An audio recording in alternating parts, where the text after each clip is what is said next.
Friday, the 13th of January, 1948, the flag of the United Nations stood at half-mast. Mahatma Gandhi was dead, assassinated. And for the first time in its history, the United Nations Assembly set aside a day's session to honor a man. Not the head of a state, a general, a king, but a lone man who, without army, riches, or political alliance, had been called the most powerful man of the 20th century. Who was this man that all the world should mourn over him? 5 feet 5 inches tall, wearing a hand-spun cotton loincloth like the poorest of India's untouchables. What then was the power of this man? Mohandas Karamchand Gandhi was born in Porbandar in western India on October 2nd, 1869. His Indian forefathers had long ago discovered infinite sources of power unknown to the scientists of the Western countries. This force is to be found not in chemistry or physics, but in the spiritual nature of men. The Indian people call this power the Atma. A man of unusual spiritual force is called a Mahatma, a great soul. While young Gandhi was a law student in London, England, he began to probe more deeply for an understanding of the nature of life, of truth, of love, of power. He studied not only his law texts, but 2 books which he believed to be the most important literature in existence. One was the Bhagavad Gita, the most ancient sacred book of India, and the other, the Bible. In the Gita, Gandhi learned about love, the force that holds people together and causes them to rise above themselves. There are good and evil in every man, but when a person loves, he strengthens the good in those about him. Truth, combined with love, is the greatest force in all the earth. Gandhi was to call its use non-violence, satyagraha, a greater power than that of the largest gun or bomb or army. In the Bible, especially in Jesus' Sermon on the Mount, young Gandhi found profound answers to his profound questions. The Gita and the Bible together offered to Gandhi's people the way of freedom and self-realization, and to these beliefs he eventually gave his life. Graduating from law school at the age of 22, he returned to India in 1891. He was sent to South Africa to represent the law firm of Dada Abdullah, and there Gandhi rose to great success and personal wealth. But the appalling social conditions all about him weighed on his mind with increasing heaviness. Neglecting his law practice, he began to teach and demonstrate the power of nonviolence, which he had discovered in the Gita and the Bible. In 1915, this amazing man, now 46, returned to his India. Multitudes of people gathered to hear his message of hope for freedom and dignity. He told them their weapon was non-violent resistance against the political forces that had held them in crushing bondage. On August 1st, 1920, Lokmanya Tilak died, the Indian leader of the Congress Party. He had been a man of fiery militant spirit, but he had recognized Gandhi as his political heir, the mild, slight man of the gentle spirit. The Congress Party, which had been organized in 1885, had become the central force in India's fight for freedom.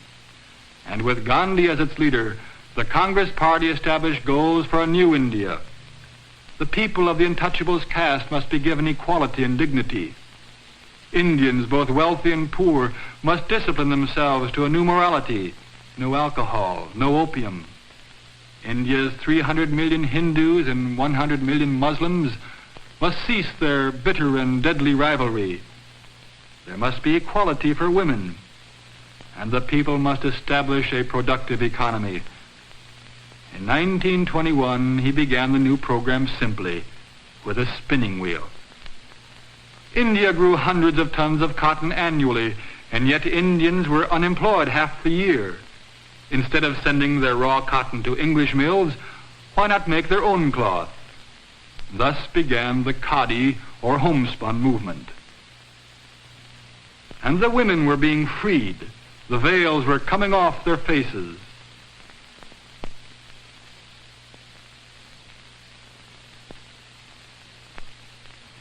At the Madras Congress, there were clear signs of India's new self-discipline and self-confidence. Gandhi came, his hands pressed together in the Hindu greeting which means, "My love and reverence to the God in you." When the 1928 Calcutta Congress convened, India was boycotting British goods and refusing to take jobs with the English government, but under no provocation did an Indian harm an Englishman. In 1930, Gandhi told the people about a letter of protest he had written to the British Viceroy, Lord Irwin. In the letter, he had voiced the Indians' bitter complaint about the type of British rule which reduced them to political serfdom. Great Britain has even taken from the Indian the right to make his own salt from his own sea, and yet Britain levies a tax on that salt when the Indian then has to buy it. Let there be a conference to discuss these many wrongs, he pleaded. Otherwise, he must try to point out to the British the evil that they did. He and some of his friends would do this by a non-violent march to the sea at Dundee, where Gandhi himself would break the salt laws. The Viceroy answered through a secretary. No conference. On March 12th of 1930, at 6:30 a.m., a slight man, 61 years old, clothed in a homespun loincloth, moved against the British Empire. With 79 disciples, he started a 200-mile walk to the sea. Others began to join him. The Viceroy and other statesmen watched with curiosity. Still greater crowds joined him. From all over India they came. Journalists from other countries were flown in to report on this march, this protest, this feeble and farcical protest, this far-reaching and fearsome protest. Each day he stopped for an hour to spin. He spoke to the crowd saying, "If any violence is shown against the British, then no matter what ends are gained, the march will have failed."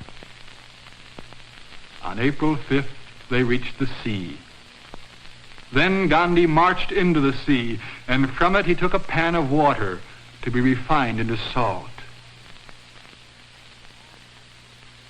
All along the shores of the sea, thousands moved in, each with a container to take out the water, distilling it, gathering the salt in great mounds. Soldiers came and confiscated the salt, but even yet more was distilled.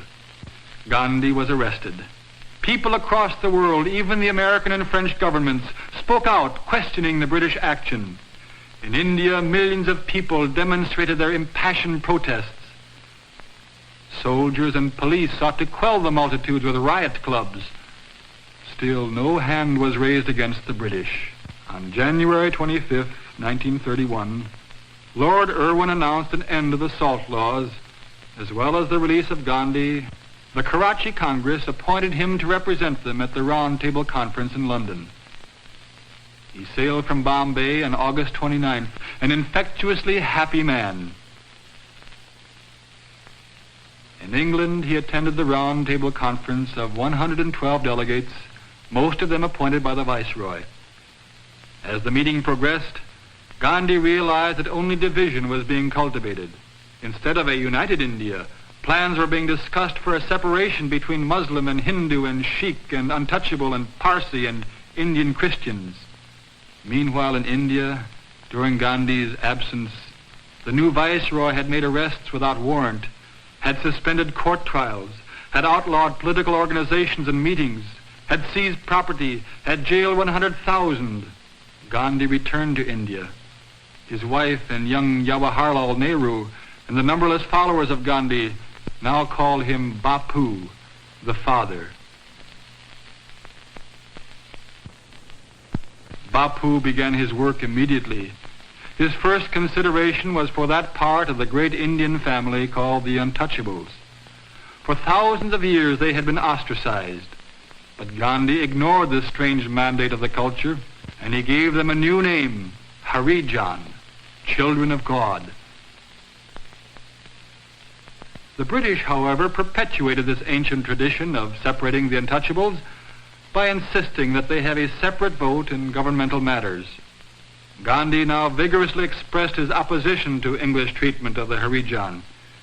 And on January 4th, 1932, all India heard that he had been put in jail. Then they heard that Gandhi had gone on a fast. In the face of seething unrest throughout the land, the government took action. The 3,000 years of the untouchable segregation was brought to an end. But Gandhi recognized that official legislation would not be enough. Released from prison in September, he set out to change the heart of tradition-binded India in its attitude toward the Harijan. The Congress Party's program to shape a new India was slowly proceeding. The people were spinning their own cotton. Many of the oppressive British laws had been changed. The women had been given equality. The untouchables had been freed. And the country and the people had a dignity they had never known. Gandhi was dissatisfied. He was still looking for the answer to the great enigmas that were embedded in the life of his countrymen. So on October 24th, 1934, he announced his resignation from Congress. The essential life of India, he believed, lay in its 700,000 villages.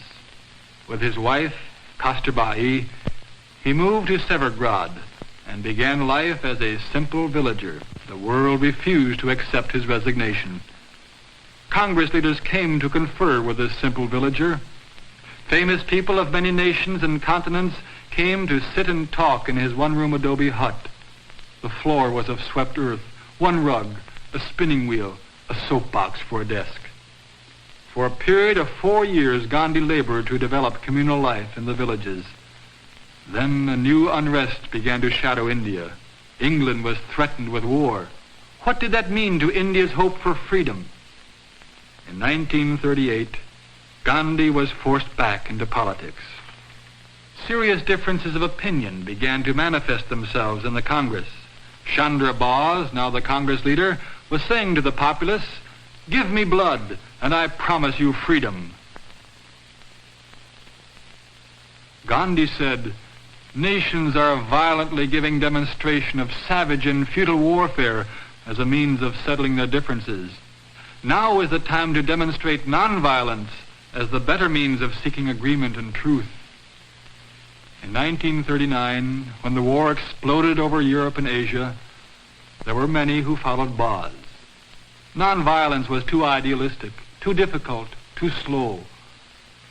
On March 22nd, 1942, Sir Stafford Cripps met with the Congress leaders and proposed that a new Indian constitution be drawn up after the war.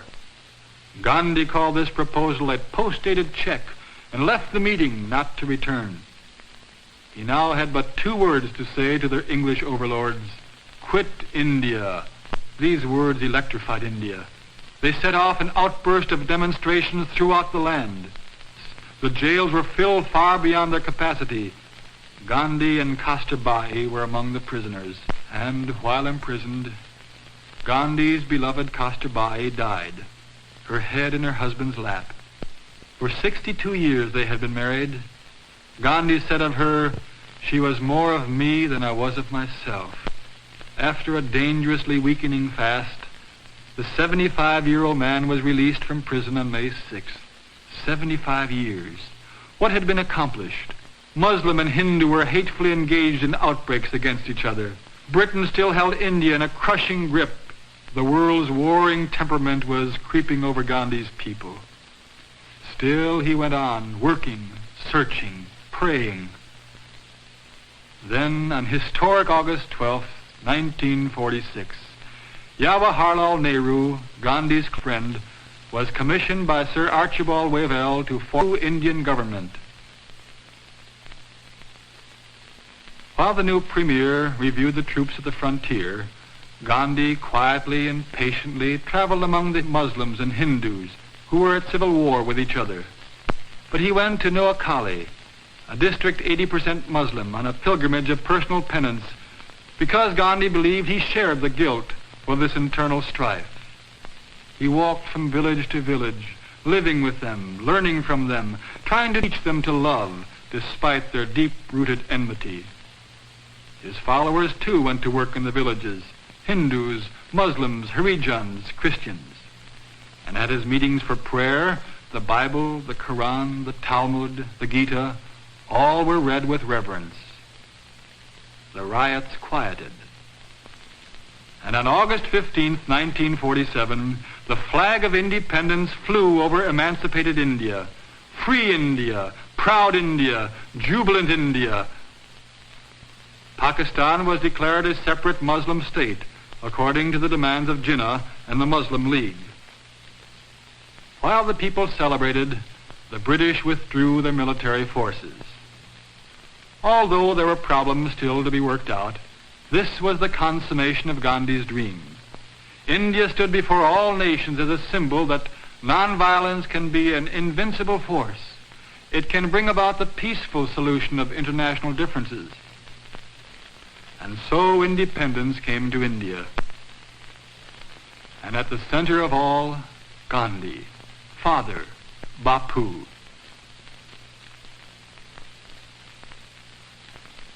But Bapu was not at the festivities. He had spent the day fasting and praying. There was still much work to do. He was growing old. His days were drawing close. On January 30th, 1948, at 5:30, Gandhi went from Birla House to his prayer meeting. A man who feared Gandhi's teaching and power stepped forward and bowed to him. The man fired a gun. And so Mahatma Gandhi, a great soul, finished with his life. At dawn they dressed him in the loincloth which he had spun, and which throughout the world had become a respected symbol. There were garlands of flowers. The flag of India was draped over him. After the procession, the body was burned.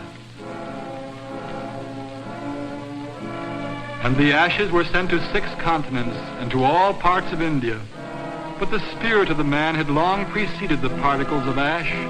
His spirit was alive in the land, releasing truth, drawing people into relationships of understanding and trust, achieving dignified human stature, demonstrating the invincible power of love.